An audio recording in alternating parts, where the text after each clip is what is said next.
The socioeconomic status of a woman is almost determines almost zero of her attractiveness towards a man, whereas the socioeconomic status of a man is a major determinant of his attractiveness towards a woman. And it isn't his wealth either, because that's been tested. It's his capacity to generate and be productive and to share, because that beats the hell out of wealth. Wealth can disappear, right?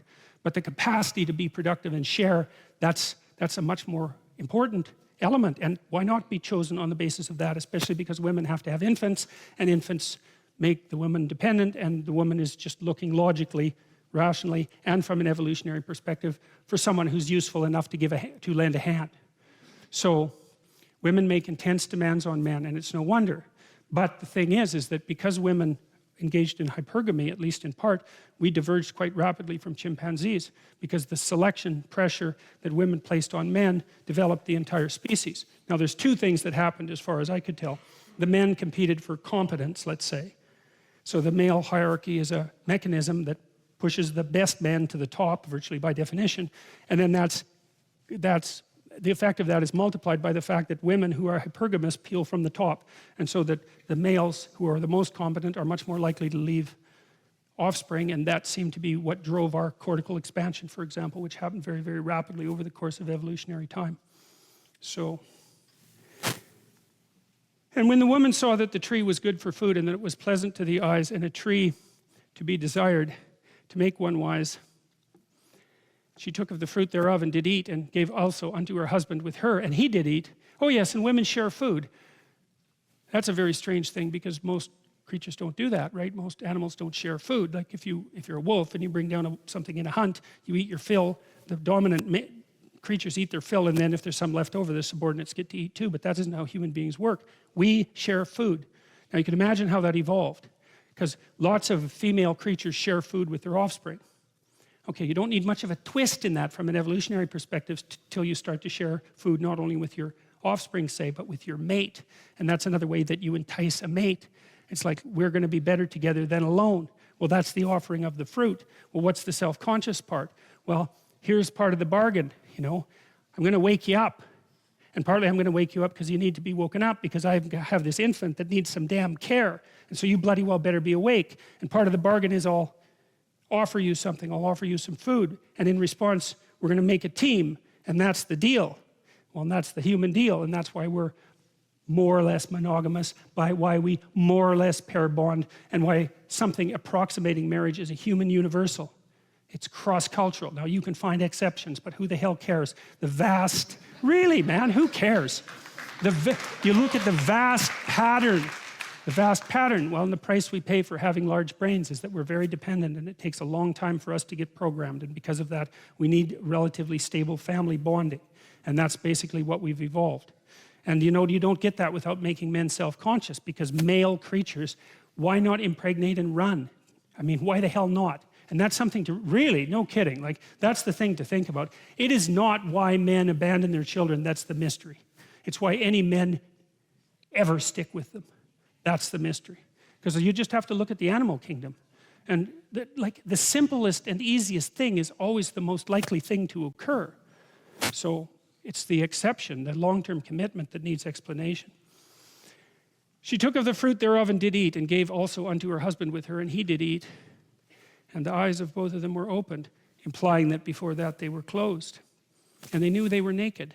And they sewed fig leaves together and made themselves aprons.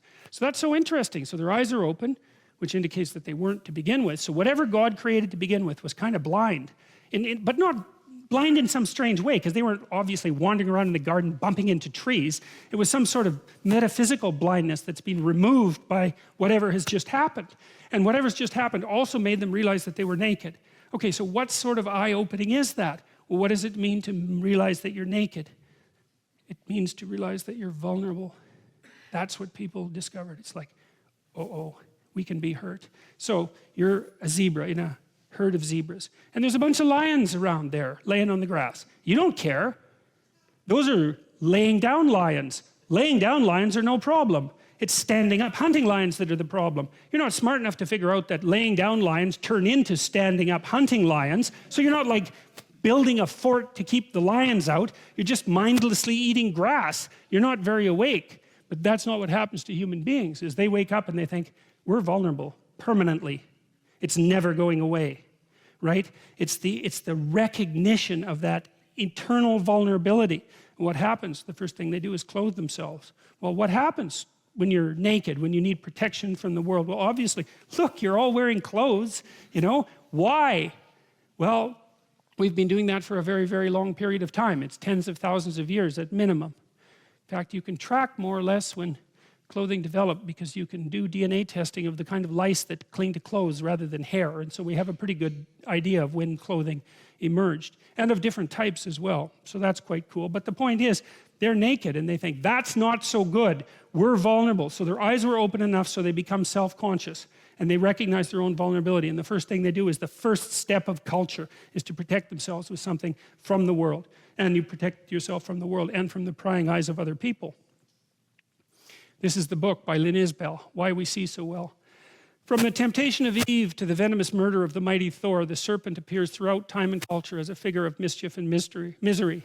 The worldwide prominence of snakes in religion, myth, and folklore underscores our deep connection to the serpent. But why, when so few of us have first-hand experience? The surprising answer this book suggests lies in the singular effect of snakes on primate evolution.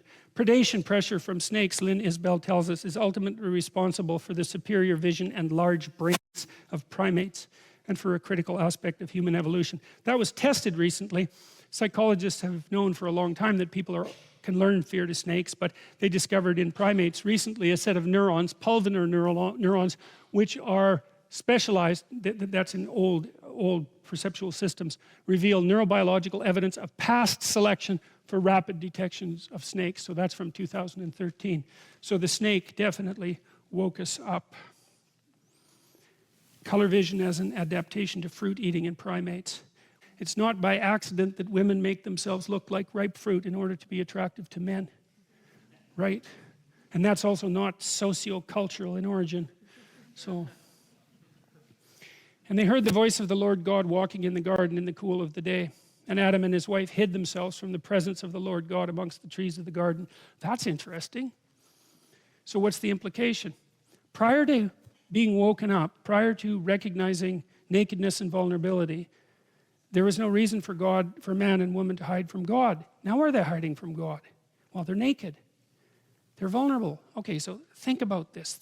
It's like, imagine that you have the capacity to live truthfully and courageously and forthrightly. Just imagine that. And then imagine why you might not do that. And then imagine, well, how about fear and shame? How would that work?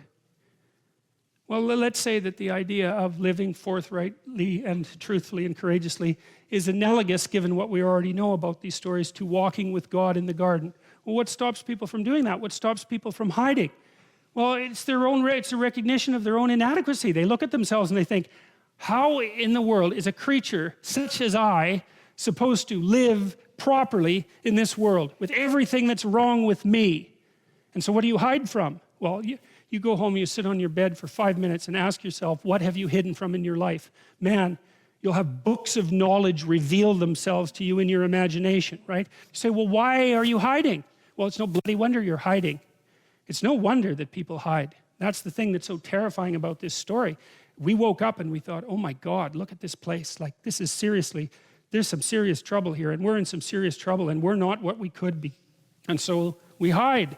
And that's what the story says. People woke up, they became self-conscious, they recognized their own vulnerability, and that made them hide from manifesting their divine destiny. It's like, yeah, that's exactly right. And the Lord God, I love this part of the story, and that's so funny. And the Lord God called, and we could use a little humor at this point. And the Lord God called unto Adam and said unto him, where art thou? And Adam said, I heard thy voice in the garden, and I was afraid, because I was naked. So in case there was any doubt about that, that's why. And I hid myself.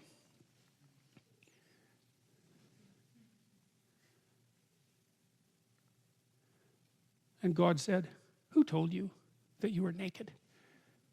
Did you eat of the tree whereof I commanded you that you should not eat? And this is where Adam shows himself in all his post-fall heroic glory. And the man said, the woman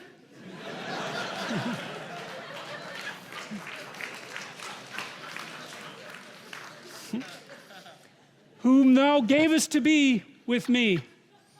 She gave me of the tree and I did eat. So that's such, man, that's such, that, it's so, you know, again, there's a modern feminist interpretation of the story of Adam and Eve that makes the claim that Eve was portrayed as the universal bad guy of humanity for disobeying God and eating the apple.